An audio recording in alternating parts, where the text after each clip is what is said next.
दोस्तों, अगर आप इस अनंत फैलते हुए ब्रह्मांड को एक बार देखो तो आपको ये पता चलेगा कि जैसे इसकी शक्ल आज से 14 बिलियन साल पहले थी, ये आज वैसा नहीं है। इस ब्रह्मांड में मौजूद हर एक चीज, चाहे वो किसी भी सौर मंडल में आती हो या फिर किसी भी गैलेक्सी में आती हो, सभी चीज़ों में लगातार समय के साथ बदलाव आ रहा है। सभी चीज़ें समय के साथ बदल रही हैं। हमारे ब्रह्मांड की शक्ल भी समय के साथ लगातार चेंज हो रही है। मतलब यहाँ से एक बात तो साफ हो जाती है कि हमारे इस ब्रह्मांड में कोई भी चीज़ अपनी स्थायी अवस्था में मौजूद नहीं है। कोई भी चीज़ रुकी हुई नहीं है। सभी चीज़ों में समय के साथ डिफरेंस आ जाता है। सभी चीज़ें चेंज हो जाती हैं। उदाहरण के लिए मान लीजिए आप किसी जंगल में जाते हो तो आपको वहाँ पर अलग अलग प्रकार के पेड़ देखने को मिलते हैं। आप इस चीज़ को नोटिस करते हो, लेकिन अगर आप उसी जंगल में 10 सालों के बाद जाओ तो वहाँ पर हो सकता है कि वह जंगल और भी घना हो जाए, उसमें पेड़ों की संख्या बढ़ जाए। लेकिन ऐसा भी हो सकता है कि उस जंगल में कई सारे पेड़ इंसानों द्वारा काट दिए जाएं। मतलब यह जो 10 सालों का एरा था, ये जो 10 सालों का समय था, इसमें उस जंगल में जो भी बदलाव हुआ है उस चीज़ को हम चेंज कहेंगे। और यह चेंज इस पूरे ब्रह्मांड में सभी चीज़ों के साथ होता है। हमारे शरीर के अंदर भी चेंज होता है, हमारी पृथ्वी के अंदर भी चेंज होता है। और अगर हमको इस ब्रह्मांड की वर्किंग को समझना हो, इस दुनिया की वर्किंग को समझना हो कि ये कैसे काम करती है, तो हमको ये भी समझना होगा कि आखिर ये चेंजेस किस प्रकार के होते हैं, आखिर चेंजेस कितने तरह के होते हैं और चेंजेस से हमको क्या जानकारी मिल सकती है। लेकिन जनरली जब भी हम चेंजेस की बात करते हैं तो हम मेनली समय के बदलाव के साथ डील कर रहे होते हैं। लेकिन जैसा कि मैंने आपको कई बार बताया है कि हमारे यूनिवर्स की भाषा मैथमेटिक्स को माना गया है। Mathematics is the language of universe. तो जब भी मैथमेटिक्स में चेंजेस की बात होती है तो उस समय हम एक ऐसी रिलेशनशिप और फंक्शन में डील कर रहे होते हैं जो कि दो चीज़ों के बदलाव के बारे में हमको जानकारी दे। और गणित में ऐसे फंक्शन और ऐसे क्वांटिटीज़ को हमने कैलकुलस का नाम दिया है, या फिर यूं कहें कि डिफरेंशिएशन का नाम दिया है। चेंजेस का दूसरा मतलब डिफरेंस भी होता है। जिस तरह मैथ में हमारे पास कई सारे ऑपरेशंस होते हैं, जैसे कि हम चीज़ों को जोड़ सकते हैं, उनको सब्ट्रैक्ट कर सकते हैं, मल्टीप्लाई कर सकते हैं, उनको डिवाइड भी कर सकते हैं, उसी तरह डिफरेंशिएशन भी एडिशन और मल्टीप्लिकेशन की तरह एक ऑपरेशन है जिसमें जनरली हम काफ़ी स्मॉल चीज़ों के साथ डील करते हैं। तो आज हम मैथमेटिक्स के इसी डिफरेंशिएशन के बारे में जानेंगे, उनकी फिजिकल मीनिंग को जानेंगे कि असल में डिफरेंशिएशन क्या होते हैं, आखिर इसकी हमको क्यों ज़रूरत होती है। तो चलिए वीडियो को स्टार्ट करते हैं। तो इसको समझाने के लिए मैं फिजिक्स के कुछ बेसिक चीज़ों पर बात करूँगा, लाइक डिस्टेंस, टाइम, स्पीड, इन सब के बारे में जिनको हम बचपन से पढ़ते हुए आ रहे हैं और जिनको हम अपनी डेली लाइफ में भी एक्सपीरियंस करते हैं। मान लीजिए आप एक ट्रेन में यात्रा कर रहे हो और आपको टोटल 400 किलोमीटर की दूरी को तय करना है।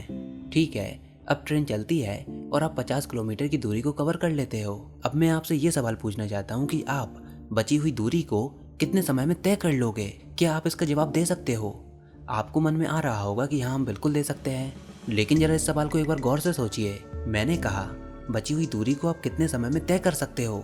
अगर आप ध्यान से सोचो तो ये सवाल इतना भी आसान नहीं है। अगर 1 मिनट के लिए आप ये भूल जाओ कि फिजिक्स में स्पीड जैसा कोई कंसेप्ट नहीं होता, तो आप पाओगे कि इस सवाल का जवाब देना बिल्कुल भी आसान नहीं है।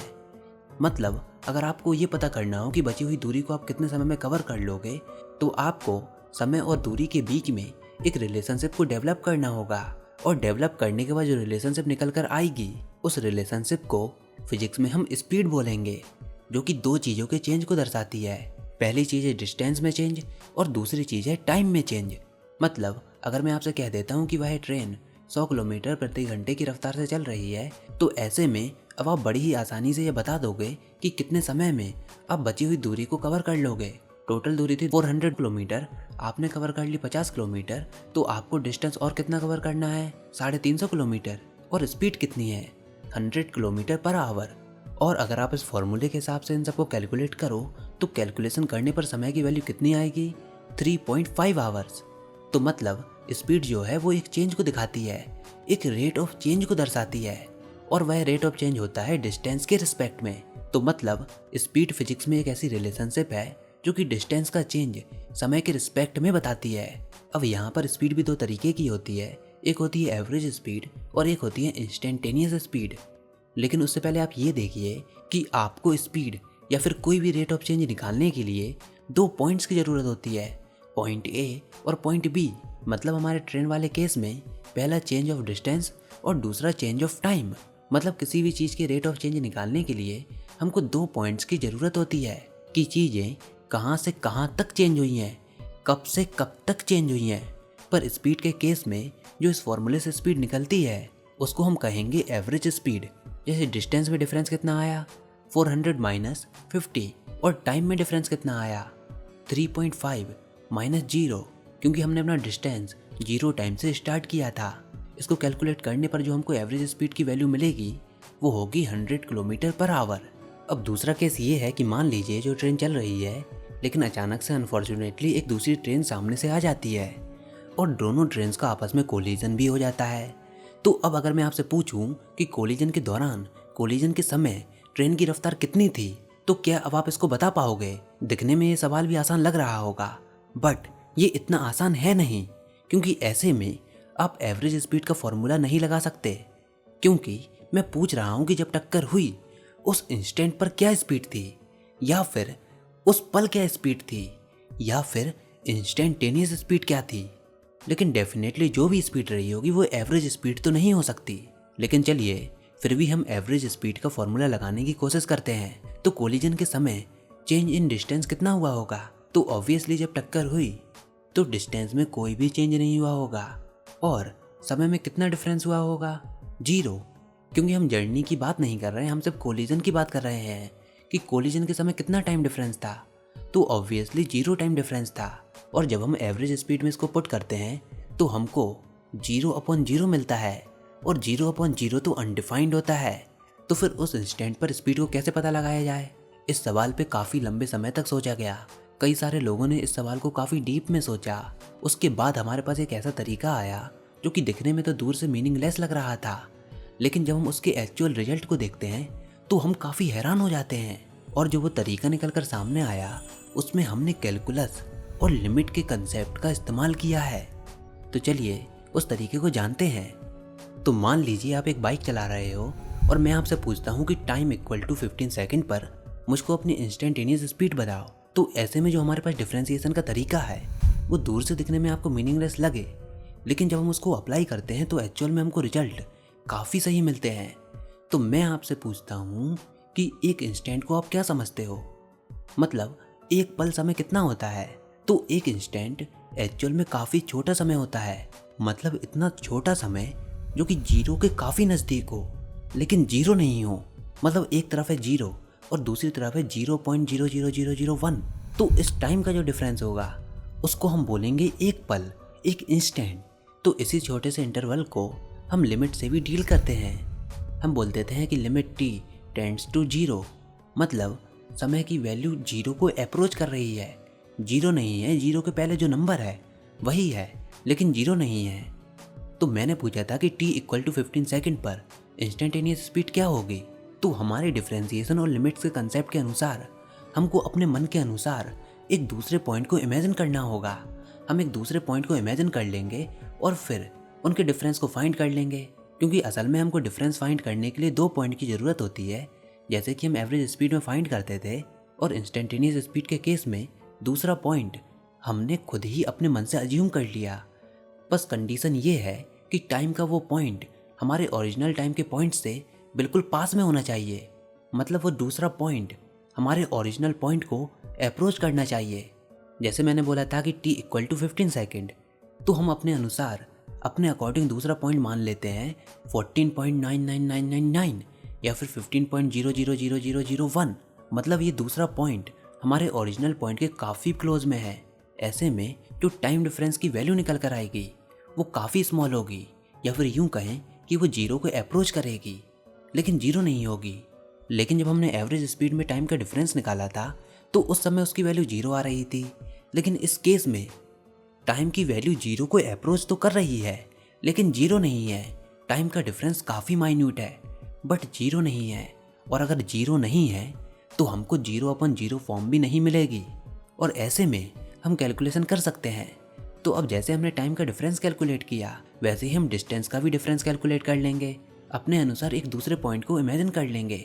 कंडीशन वही होगी कि वो पॉइंट पहले वाले पॉइंट के काफ़ी नज़दीक होना चाहिए, इतना नज़दीक कि अगर हम एक स्टेप बढ़ाएं तो हमको अपना ओरिजिनल पॉइंट मिल जाएगा। तो ऐसे में हम इस डिफरेंस को डिनोट करने के लिए हम डेल्टा सिंबल का यूज करते हैं। डेल्टा सिंबल कुछ इस प्रकार का दिखता है। मतलब जब भी हम डेल्टा के यूज करते हैं तो वो इस चीज को दर्शाता है कि चेंज काफी स्मॉल है। और अगर हम स्पीड के टर्म्स में बात करें तो वो इंस्टेंटेनियस स्पीड के फॉर्मूले को दर्शाता है, जो कि क्या होता है delta D upon delta T, जहाँ पर डेल्टा काफ़ी स्मॉल चेंज को दिखाता है। हाँ, बट इंस्टेंटेनियस स्पीड के केस में टाइम की वैल्यू, डेल्टा की वैल्यू जीरो के काफ़ी क्लोज होगी, लेकिन जीरो नहीं होगी। मतलब जीरो के जस्ट बाद जो भी छोटा से छोटा नंबर होगा वही उसकी वैल्यू होगी। मतलब इस स्पीड का कंप्लीट फॉर्मूला होता है limit T tends to zero delta D upon delta T. अब मैं आपको यहाँ पर एक और चीज़ बता दूँ कि जो मैंने अभी आपको बताया कि जीरो के काफ़ी नज़दीक हो लेकिन वह नंबर जीरो ना हो, तो ऐसे नंबर्स को हमने मैथमेटिक्स में एक अलग नाम दिया है। ऐसे नंबर्स को हम कहते हैं इनफाइनाइट सिमल्स। तो जब भी हम लिमिट्स और डिफरेंशिएशन की बात करते हैं तो इसमें हम इनफाइनाइट सिमल्स का यूज़ करते हैं। मतलब ऐसे नंबर्स जो कि किसी नंबर के काफ़ी क्लोज हो लेकिन वो नंबर ना हो। तो यह जो इंस्टेंटेनियस स्पीड का कंसेप्ट है, जिसमें काफ़ी छोटे पार्ट्स इन्वॉल्व हो रहे हैं, उसी कंसेप्ट ने डिफरेंशिएशन को जन्म दिया। अगर आप डिफरेंशिएशन को ध्यान से समझो तो उसकी डेफिनेशन हमको ये कहती है rate of change of y with respect to x where x tends to zero, जहाँ पर y और x दो क्वांटिटीज़ हैं। बस फ़र्क इस बात का है कि ये जो रेट ऑफ चेंज है उसकी रेंज काफ़ी स्मॉल होती है, या फिर यूँ कहें कि इसकी रेंज एक इंस्टेंट के लिए होती है।